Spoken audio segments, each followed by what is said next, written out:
Global வார்மிங்னால் என்ன நடந்துகிட்ருக்குன்னு உங்களுக்கு தெரியும். ஸோ மிகப்பெரிய பனி மலைகள் எல்லாம் உருகிட்டு இருக்குது. குளோபல் வார்மிங்னால் நம்மளுடைய சீசன்ஸ், பருவமழைகள், வெயில், மழை அப்படிங்கிற சீசனெல்லாம் வந்து மாறி தேவையில்லாத நேரத்தில் மழை பெய்கிறது, பெருமழை பெய்கிறது, புயல் அடிக்கிறது, வெள்ளம் வர்றது, இது எல்லாத்துக்கும் காரணமே இந்த குளோபல் வார்மிங்னால தான். அந்த கம்ப்ளீட் சிஸ்டமே மாறிப்போச்சு. அதுக்கப்புறம் கீழே வந்தீங்கன்னா இன்னொரு மிகப்பெரிய பாதகம் வந்து இந்த மாதிரி மைனிங் மிகப்பெரிய அளவில் பாதிச்சிட்ருக்கு. இது எல்லாத்துக்கும் நாம் என்ன பண்ண முடியும் அப்படின்னா, வனம் இந்தியா மாதிரி உலகம் முழுவதும் விழிப்புணர்வு அமைப்புகள் ஏற்படுத்த வேண்டும். 1/4/2025 அன்று தெய்வ திரு வெள்ளைத்தாய் அவர்களின் சார்பாக சிவகாசி அவங்க ஊர், அவங்க சார்பாக ஒரு மரம் வைப்பேன் என்று உறுதியளிக்கின்றேன். நிறுவனத்தின் ஒற்றுமைக்காகவும் வளர்ச்சிக்காகவும் பாடுபடுவேன். என் சுய லாபத்திற்காக நிறுவனத்தை பயன்படுத்த மாட்டேன். அரசு, சமூகம் மற்றும் எனது குடும்பம் ஏற்றுக்கொள்ளாத எந்த ஒரு செயலிலும் ஈடுபட மாட்டேன். கருமம் என்ற சொல் வள்ளுவர் மட்டும்தான் பயன்படுத்துகிறார். வேற எந்த இலக்கியத்திலும் இந்த வரைக்கும் இந்த சொல்லுக்கு பொருள் அவ்வளவு தெளிவாக இல்லை. அதனால் நம்ம எண்ணத்தை பயன்படுத்தினாலும் சரி, சொல்லை பயன்படுத்தினாலும் சரி, செயலை பயன்படுத்தினாலும் சரி, வினையை பயன்படுத்தினாலும் மற்றவர்களை மேம்படுத்துவதாக இருக்கணும். அதுதான் ஒரு மனிதனுடைய பெருமைக்கும் சிறுமைக்கும் உள்ள கட்டளைக்கல் என்று அந்த இடத்துல இந்த திருக்குறளை சுட்டி காட்டுகிறார்.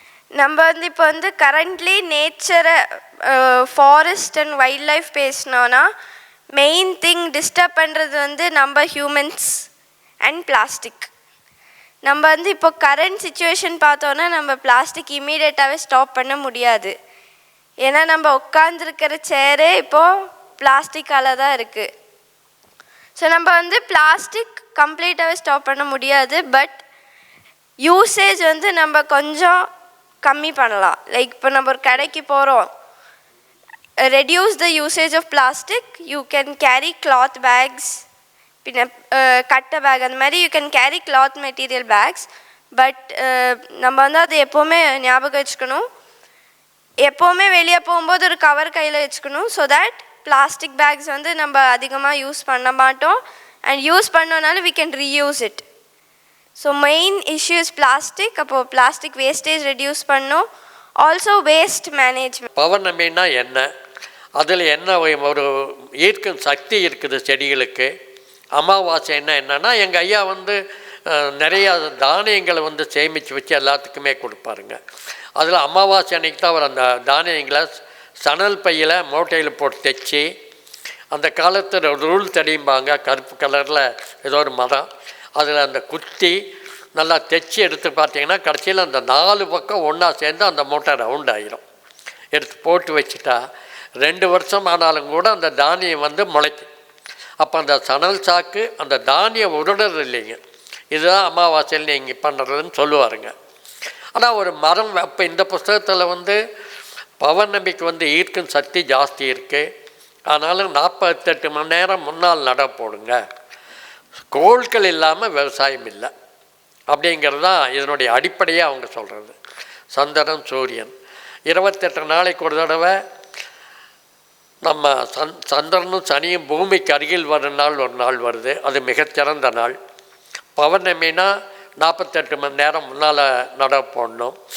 அந்த எந்தெந்த பாகத்தை போட்டால் நாம் எத்தனையோ பூச்சி விரட்டிகள் தயாரிக்கிறோம். அதில் வந்து நாம் ஆடு மாடு தின்னாத தயாரிக்கிறோன்னு சொல்கிறோம். ஆனால் அதில் வந்து அந்த தாவரத்தில் எந்த பகுதியை போட்டால் என்ன பலன் இருக்குன்னு கொடுத்துருக்குங்க. இந்த மாதிரி ஒவ்வொன்றும் அதில் வந்து நம்மளுக்கு நம்ம தாத்தா பாட்டி செஞ்சது தான். இது நம்மளுடைய கலாச்சாரத்திலேருந்து அங்கே போய் தான் இங்கே வருதுங்க. இதை நல்லா படித்து பார்க்கும்போது நிறையா முறைகளை நான் தெரிஞ்சு இனிமேல் வந்து பூச்சிக்கொல்லிகளெல்லாம் நாம் யூஸ் பண்ணாமல் ஜனங்களுக்கு நல்லது செய்யணும்னு ஒரே அடிப்படையில் அன்றைக்கே நான் இயற்கை விவசாயத்தை கையில் எடுத்து 87லேருந்து முழுமையாக இயற்கை விவசாயம் செஞ்சுட்டு வர்றேன். இதில் அப்போல்லாம் நம்ம சந்தைகளில் பார்த்திங்கன்னா நான் ஒரு கத்திரிக்காய் கொண்டு போவேன், ஒரு பாவக்காய் கொண்டு போகிறதோ, ஒரு புடலங்காய் கொண்டு போகிறதோ போனால் மிளகாயோ என்னோட தோட்டத்தில் இருக்கிற நாற்றை நான் கத்திரிக்காய் நாற்றுனா நடவு போட்டு அடுத்த அன்னைக்கு நைட் ஒரு 2 கைப்பிடி பிடுங்கி வச்சுட்டு அப்போவே கொக்கி எறிஞ்சிடுறதுங்க. ஏன்னா நீங்கள் வந்து என்ற நாற்றை பிடுங்கிட்டு போய் என்ற காய் மாதிரி திருப்பூர் சந்தைக்கு கொண்டு வந்துடக்கூடாது. அப்போ என்ற காய்க்கு விலை கிடைக்காது. இது நம்ம விவசாயிகளுடைய மனதில் ஆழமாக படிஞ்சதுனால இதே ஒரு பெரிய இது. நான் என்ன கொண்டு போனாலும் என்றது 50 ரூபா கூட விற்க, பக்கத்தில் இருக்கிறவங்களுக்கு விற்காது. ஏன்னா அவங்க வந்து அந்த கோணக்காய் உள்ளே போடுறது இதெல்லாம் பண்ணிட்டு வருவாங்க. யாராவது ஒருத்தராவது வந்து ஏன் உங்கள் காய் வந்தவுடனே தூக்கிட்டு வர்றாங்க, உங்களுக்கு எதுக்கு 250 ரூபா, எனக்கு எதுக்கு 200 கேட்டதே கிடையாது. ஒரு 6 மாதம் 1 வருஷத்தில் அப்போ நானே பேசி இந்த மாதிரி விதைகள் தான், இந்த மாதிரி நாற்று தான், இப்படி தான் பண்ணுறேன், ஏன் நீங்கள் கேட்க மாட்டீங்க, யாரும் சொல்கிறது இல்லைங்க. நான் சொன்ன மாதிரி நாற்றுடுறது நாற்று நட்டுறது அன்றைக்கே கொத்தி அந்த எடுத்து போட்டுறது, பக்கத்தோட்டத்துக்காரன் இது செய்யக்கூடாதுங்கிற ஒரு மனப்பாவம் எல்லார் மனசுலேயும். உதவ மாட்டாங்கிறது ஒன்று, சொல்ல மாட்டாங்கன்னு ஒன்று வச்சுருந்தாங்க. அதை வந்து நான் இந்த விதைகள் இப்படியெல்லாம் நான் எடுக்கிறேன், இப்படியெல்லாம் இருக்குது, நீங்கள் என்ன வேணாலும் நாம் அதுக்கு செஞ்சுக்கலாம் கேட்டுக்கலாம்னு சொல்லி கொஞ்சம் பேர் நிறையா. குருமகா சன்னிதானம் இருக்கிற சாந்தலிங்க மருதாஸ் லலிலரோட நான்மங்கல விழா 65ஆம் நான்மங்கல விழா வர 6/2/2025 வியாழக்கிழமை பேரூர் மடத்தில் நடக்குதுங்க. அதனால் இதையே அழைப்பை ஏற்று அனைவரும் அதுக்கு வந்து கலந்திருந்து சிறப்பிக்கும்படி கேட்டுக்கொள்கிறேன். இப்போ நம்ம பிரார்த்தனைக்குள் செல்வோம். அனைவரும் நிமிர்ந்து உட்கார்ந்து கொள்ளவும். அமைதியாக கண்களை மூடி 2 கரங்களை கோர்த்து கொண்டு ஆழ்ந்த சுவாசம் எடுத்துக்கொள்வோம்.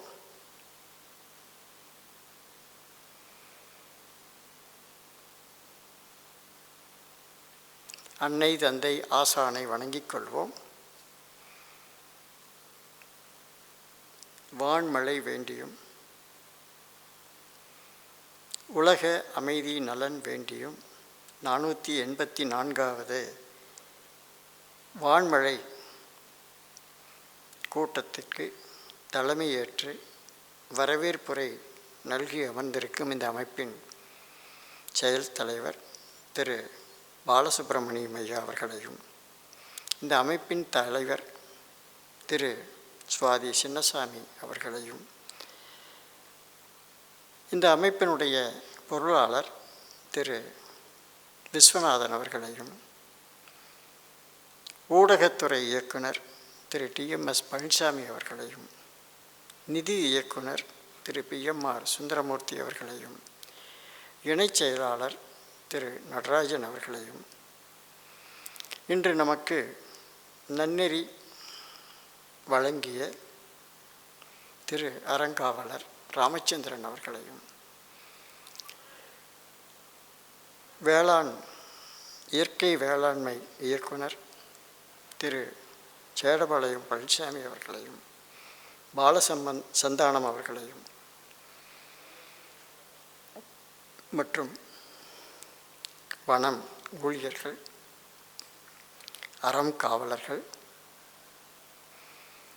அனைவருக்கும் எல்லாம் வல்ல இறையருள் இரவும் பகலும் எல்லா நேரங்களிலும் எல்லா இடங்களிலும் எல்லா தொழில்களிலும் உறுதுணையாகவும் பாதுகாப்பாகவும் வழிநடத்துவதாகவும் அமைய வேண்டும் என்று வேண்டி இந்த பிரார்த்தனை கூட்டத்தில் கலந்து கொண்டுள்ள அனைவருக்கும் எல்லாம் வல்ல இறையருளின் திருவருள் பெருங்கருணையாலே நல்ல உடல்நலம், நீண்ட ஆயுள், நிறை செல்வம், உயர் புகழ், மெய்யறிவு, வாழ்க்கை வளங்கள் அனைத்தும் பெற்று மேலோங்கி வாழ எல்லாம் வல்ல இறையருள் அருள் புரிய வேண்டும் என்று வேண்டி இந்த கூட்டத்தை இத்தோடு நிறைவு. நிகழ்வுகளை உடனுக்குடன் தெரிந்து கொள்ள யூடியூபில் ஸ்கை மீடியா சேனலை சப்ஸ்கிரைப் செய்யுங்கள். அருகில் இருக்கும் பெல் பட்டனையும் கிளிக் செய்யுங்கள். நன்றி.